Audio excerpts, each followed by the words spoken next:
I can't move too quickly. My joints reject any abrupt motions, but I establish the slow hunter's tread I use when tracking game. Within a few minutes, I spot a rabbit and make my first kill with the bow and arrow. It's not my usual clean shot through the eye, but I'll take it. After about an hour, I find a stream, shallow but wide, and more than sufficient for my needs. The sun's hot and severe, so while I wait for my water to purify, I strip down to my underclothes and wade into the mild current. I'm filthy from head to toe. I try splashing myself, but eventually just lie down in the water for a few minutes, letting it wash off the soot and blood and skin that has started to peel off from my burns. After rinsing out my clothes and hanging them on bushes to dry, I sit on the bank in the sun for a bit, untangling my hair with my fingers. My appetite returns, and I eat a cracker and a strip of beef. With a handful of moss, I polish the blood from my silver weapons. Refreshed, I treat my burns again, braid back my hair, and dress in the damp clothes, knowing the sun will dry them soon enough. Following the stream against its current seems the smartest course of action. I'm traveling uphill now, which I prefer, with a source of fresh water not only for myself, but possible game. I easily take out a strange bird that must be some kind form of wild turkey. Anyway, it looks plenty edible to me. By late afternoon, I decide to build a small fire to cook the meat, betting that dusk will help conceal the smoke, and I can quelch the fire by nightfall. I clean the game, taking extra care with the bird, but there's nothing alarming about it.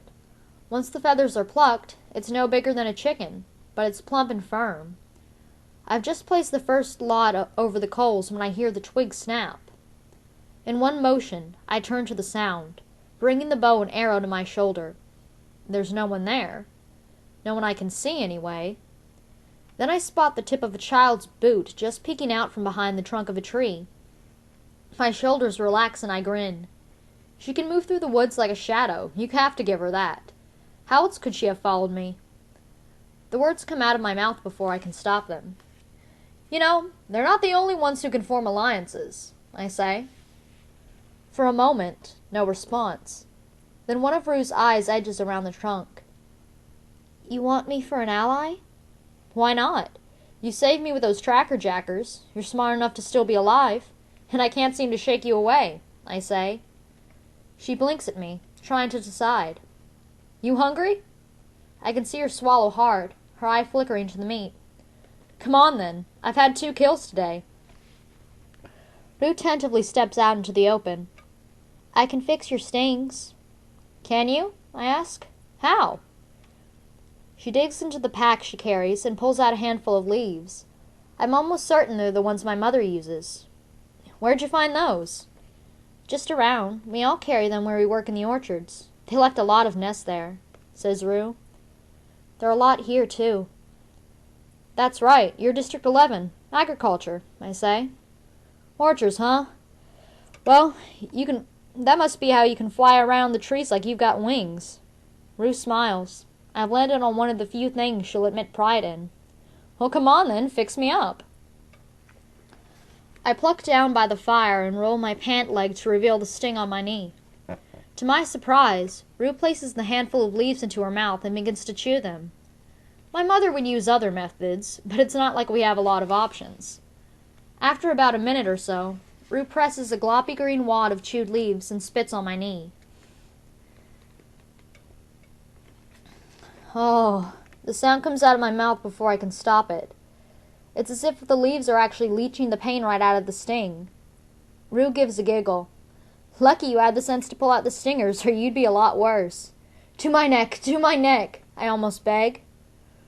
Rue stuffs another handful of leaves in her mouth, and soon I'm laughing because the relief is so sweet. I notice a long burn on Rue's forearm. I've got something for that. I set aside my weapons and anoint her arm with the burn medicine.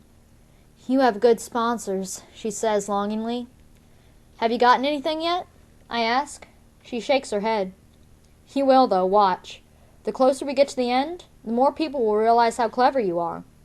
I turn the meat over. You weren't joking about wanting me for an ally? She asks. No, I meant it, I say. I can almost hear Hamish groaning as I team up with this wispy child, but I want her. Because she's a survivor, and I trust her. And why not admit it? She reminds me of Prim. Okay, she says, and holds out her hand. We shake. It's a deal. Of course, this kind of deal can only be temporary, but neither of us mentions it. Rue contributes a big handful of some sort of starchy root to the meal. Roasted over the fire, they have the sharp sweet taste of parsnip. She recognizes the bird, too, some wild thing they call a grusline in her district. She says sometimes a flock will wander into the orchard, and they get a decent lunch that day. For a while, all conversation stops as we fill our stomach. The grusline has delicious meat that's so fatty, the grease drips down your face when you bite into it. Oh, says Rue with a sigh, I've never had a whole leg to myself before. I'll bet she hasn't. I'll bet meat hardly ever comes her way. Take the other, I say. Really? She asks. Take whatever you want. Now that I've got a bow and arrows, I can get more. Plus I've got snares. I can show you how to set them, I say. Ruth still looks uncertainly at the leg. Oh, take it, I say, putting the drumstick in her hands. It will only keep a few days anyway, and we've got the whole bird, plus the rabbit. Once she's got a hold of it, her appetite wins out and she takes a huge mouthful. I'd have thought in District 11 you'd have a bit more to eat than us, since you grow the food, I say. Rue's eyes widen. Oh, no, we're not allowed to eat the crops. They arrest you or something? I ask. They whip you and make everyone else watch, says Rue. The mayor's very strict about it. I can tell by her expression that it's not an uncommon occurrence. A public whipping's a rare thing in District 12, although occasionally one occurs. Technically, Gail and I could be whipped on a daily basis for poaching in the woods. Well, technically we could get a whole lot worse, except all the officials buy our meat. Besides, our mayor, Madge's father, doesn't seem to have much of a taste for such events. Maybe being the least prestigious, poorest, most ridiculed district in the country has its advantages, such as being largely ignored by the capital as long as we produce our coal quotas. Do you get all the coal you want? Rue asks. No, I answer. Just what we buy and whatever we track in our boots. They feed us a bit extra during the harvest, so that people can keep going longer, says Rue. Don't you have to be in school? I ask. Not during harvest. Everyone works then, says Rue. It's interesting, hearing about her life. We have so little communication with anyone outside our district. In fact, I wonder if the game makers are blocking out our conversation, because even though the information seems harmless, they don't want people in different districts to know about one another. At Rue's suggestion, we lay out all our food to plan ahead. She's seen most of mine, but I add the last couple of crackers and beef strips to the pile. She's gathered quite a collection of roots, nuts, greens, and even some berries. I roll an unfamiliar berry in my fingers. You sure this is safe? Oh, yes, we have them back home. I've been eating them for days, she says, popping a handful into her mouth. I tentatively bite into one, and it's as good as our blackberries. Taking Rue on it as an ally seems a better choice all the time. We divide up our food supplies, so in case we're separated, we'll both be set for a few days. Apart from the food, Rue has a small water skin, a homemade slingshot, and an extra pair of socks. She also has a sharp shard of rock she uses as a knife. I know it's not much, she says as if embarrassed, but I had to get away from the cornucopia fast. You did just right, I say. When I spread out my gear, she gasps a little when she sees the sunglasses. How did you get those? She asks. In my pack. They've been useless so far. They don't block the sun and they make it harder to see, I say with a shrug. These aren't for sun, they're for darkness, exclaims Rue. Sometimes, when we harvest through the night, they'll pass out a few pairs to those of us highest in the trees, where the torchlight doesn't reach. One time, this boy Martin, he tried to keep his pair, hid it in his pants. They killed him on the spot. They killed a boy for taking these? I ask. Yes, and everyone knew he was no danger. Martin wasn't right in the head. He still acted like a 3-year-old. He just wanted the glasses to play with, says Rue. Hearing this makes me feel like District 12 is some sort of safe haven. Of course, people keel over from starvation all the time, but I can't imagine the peacekeepers murdering a simple-minded child. There's a little girl, one of Greasy Stay's grandkids, who wanders around the hob. She's not quite right, but she's treated as a sort of pet. People toss her scraps and things. So what do these do? I ask Rue, taking the glasses. They let you see in complete darkness, says Rue. Try them tonight when the sun goes down.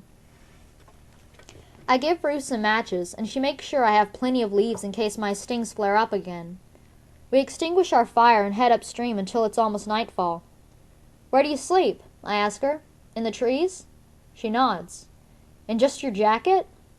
She holds up her extra pair of socks. I have these for my hands. I think of how cold the nights have been. You can share my sleeping bag if you want. We'll both easily fit. Her face lights up.